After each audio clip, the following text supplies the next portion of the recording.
The Promised Neverland saison 2, j'ai attendu l'épisode 1 pendant 9 mois et j'ai pas été déçu. Même si... C'est quoi The Promised Neverland? C'est un shonen de Kaiu Shirai et Pozuka Demitsu, prépublié entre août 2016 et juin 2020 dans le Weekly Shonen Jump. À ce jour, le manga s'est vendu à 26 millions d'exemplaires. C'est un carton absolu au niveau mondial. Sans surprise, le manga a été adapté en animé. Ce sont les studios Cloverworks à qui nous devons également Persona 5 The Animation, mais aussi la dernière saison de Fairy Tail qui sont en charge du projet. La première saison de The Promised Neverland a été diffusée début 2019. Mais revenons au sujet du jour, la saison 2. Ah oui, j'allais oublier. Un film live action avec de vrais acteurs donc est sorti dans les salles nippones en décembre 2020. J'ai hâte de voir ce que ça donne. Bref, j'ai passé un bon moment devant ce premier épisode. Même si on aurait pu, on aurait dû faire mieux. Pour rappel, nous sommes en 2045. Emma et ses frères et sœurs, tous orphelins, coulent des jours heureux à l'orphelinat Gracefield House. Jusqu'au jour fatidique où Emma et l'un de ses camarades découvrent qu'ils sont en réalité élevés pour nourrir des démons. À partir de cet instant, ces gamins vont tout faire pour s'échapper. Commençons par la technique, sans spoiler. On n'est pas sur du The God of High School ou du Gurren Lagann pour ce qui est de l'animation et du style graphique, non, non. La saison 2 fait dans le classique, mais diablement efficace. Alors ok, j'ai pas eu ce frisson artistique en matant l'épisode 1, mais j'ai tout de même passé un bon moment.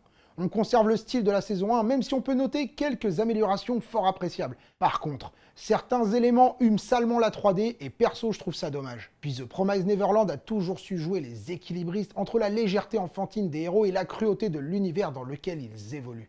Et l'épisode 1 te replonge immédiat stress dans cet enfer.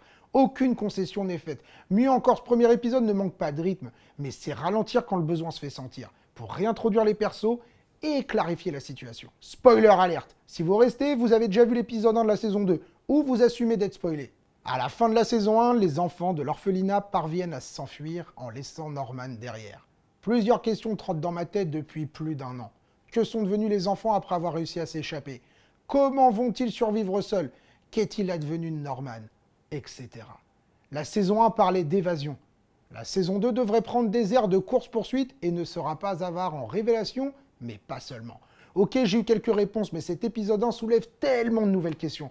Du genre des démons qui viennent en aide à des humains. Sérieusement, je suis pas contre l'idée, bien au contraire. Ça ajoute gavé de nuances dans le récit. Je vais pas m'en plaindre. Mais à ce moment-là, je devais probablement avoir le même regard qu'Emma et Rei en découvrant cette vérité qui a des répercussions de dingue sur l'univers que je pensais connaître. Je me garderai de trop spéculer, on sait jamais. Juste un petit truc pour finir.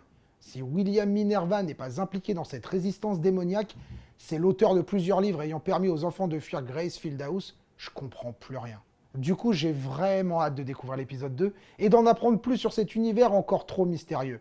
À vendredi prochain pour décortiquer les aventures d'Emma et de ses petits camarades.